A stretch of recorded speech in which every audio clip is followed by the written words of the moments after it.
Alhamdulillah wassalatu wassalamu ala rasulillah wa ba'd.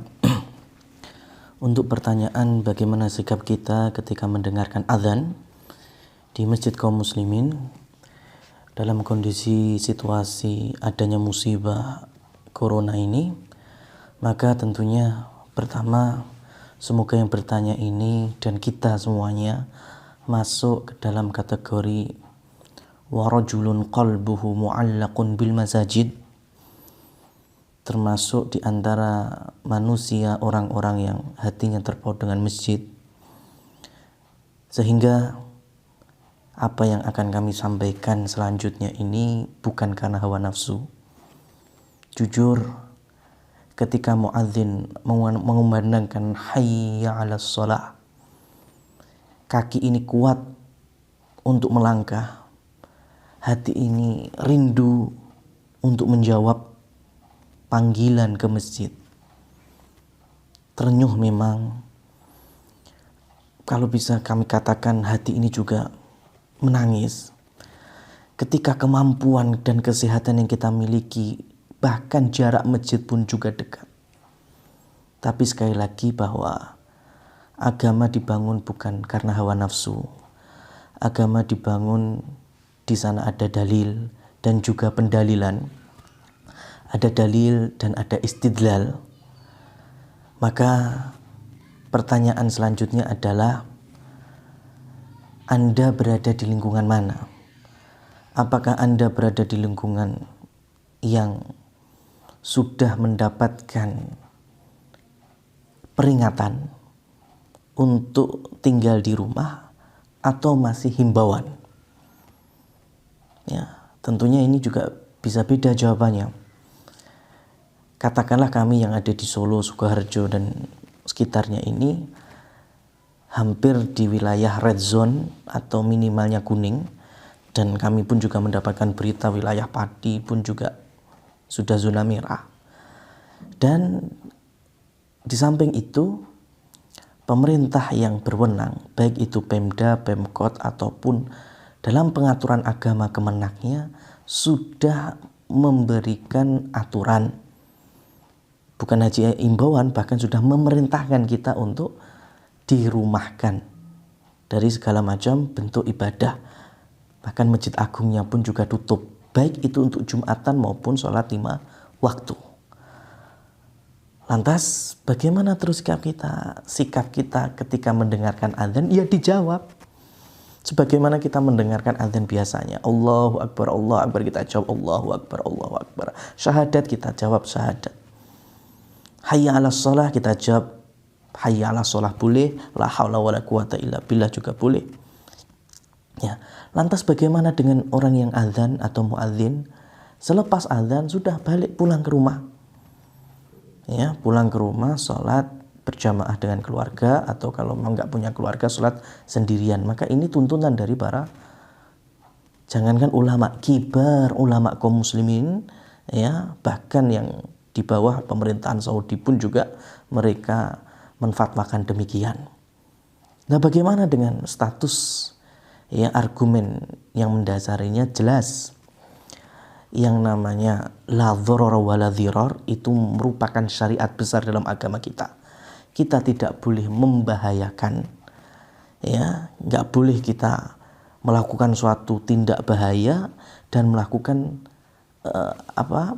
progres atau action membahayakan yang lain. Jelas haram. Wala tulku biaidikum ila tahlukah. Jangan kita cemplungkan diri kalian ini ke dalam kebinasaan, bunuh diri dan semacamnya. Maka dari hadis ini istidlalnya para ulama, mencegah itu lebih didahulukan daripada beramal. Contohnya kami ini, ya, kami punya harta berlebih, kemudian kami ingin menginfakkan dan mensedekahkan harta kami ini ke saudara kaum muslimin dan sebagainya di seberang pulau Jawa, contohnya pulau Sumatera. Di Bandar Lampung kita pengen bagi-bagi infak dan sedekah. Di depan pelabuhan Merak yang ada di Banten, mau nyebrang ke Bakahuni Lampung itu, terjadi ombak besar. kapal tidak boleh untuk berangkat. Padahal kita udah semangat untuk melakukan sodakoh, infak, amalan luar biasa, menyantuni anak yatim, ya, menikahkan yang bujang-bujang misalnya. Masya Allah, ini pahala. Tapi kalau kita memaksakan diri untuk nyebrang dari Merak Bakahuni, ya, dengan kondisi cuaca, ya, ombak yang begitu dahsyat, dan jelas secara logikanya dan secara ilmiahnya bakal tenggelam, maka mencegah itu lebih baik. Ya sudahlah, kita undurkan dulu, ya, kita delay dulu sedekahnya. Kita mungkin tinggal dulu di Banten, tinggal dulu di Jakarta sampai nunggu badai ini reda. Itu lebih afdal. Kalau ternyata badai itu nggak selesai-selesai, maka kita pun nggak jadi, cancel. Ya, infaknya di Lampung dan Bandar Lampung pun tetap ditulis pahala bersedekah dan berinfak insya Allah. Nah ini yang tolong difahami oleh kaum muslimin muslimat sekalian, bahwa mencegah itu lebih dahulukan daripada beramal.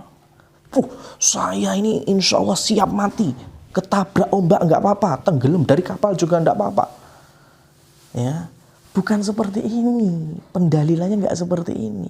Maka siapa yang sedih kita nggak bisa ke masjid? Kita semuanya sedih, nggak ada yang senang nggak bisa ke masjid itu.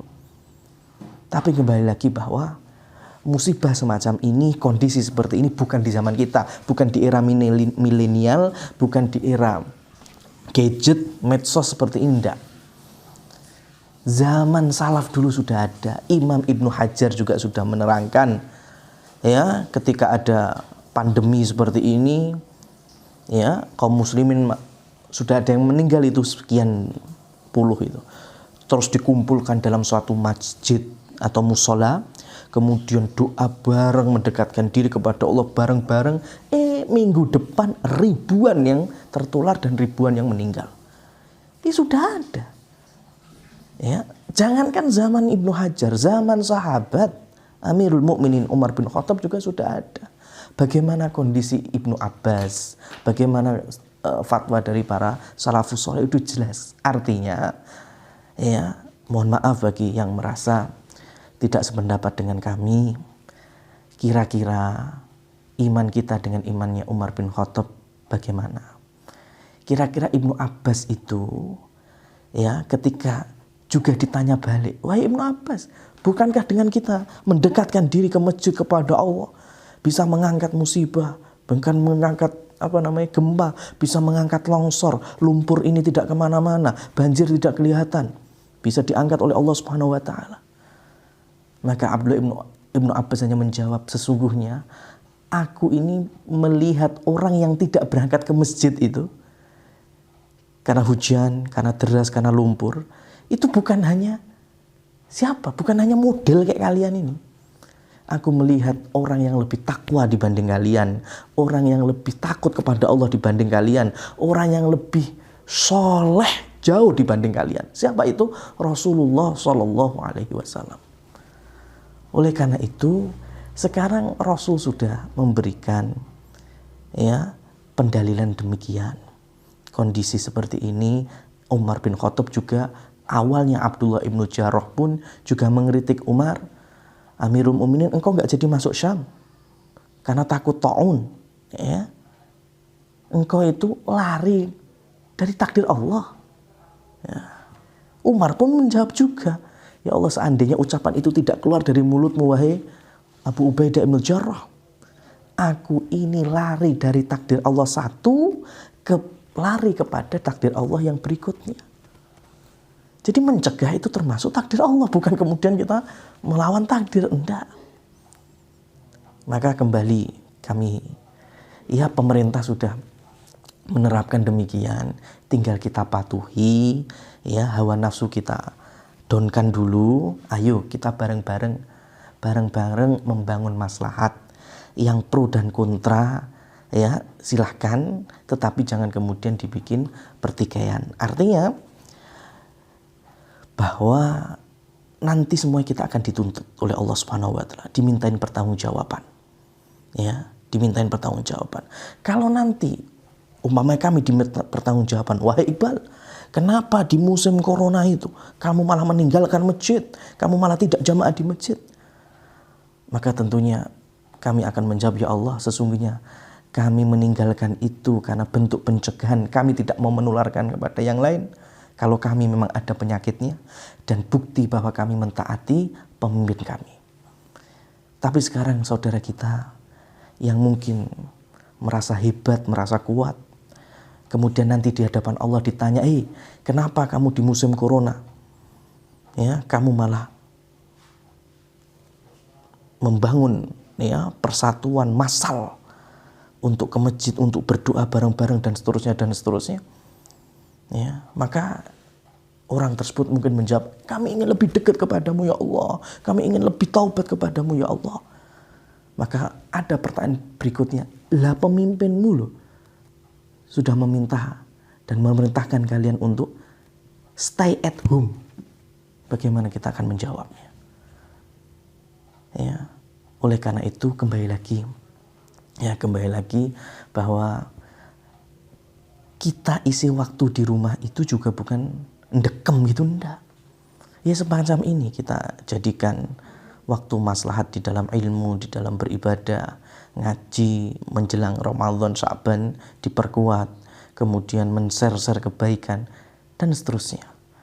Maka mohon maaf mungkin terlalu panjang dan lebar penjelasannya. Intinya ya, insya Allah bersama para ulama disitulah ada maslahat. Bersama para penguasa disitulah ada keberkahan. Wallahu a'lam bishawab. Billahi taufiq wal hidayah. Wassalamualaikum warahmatullahi wabarakatuh.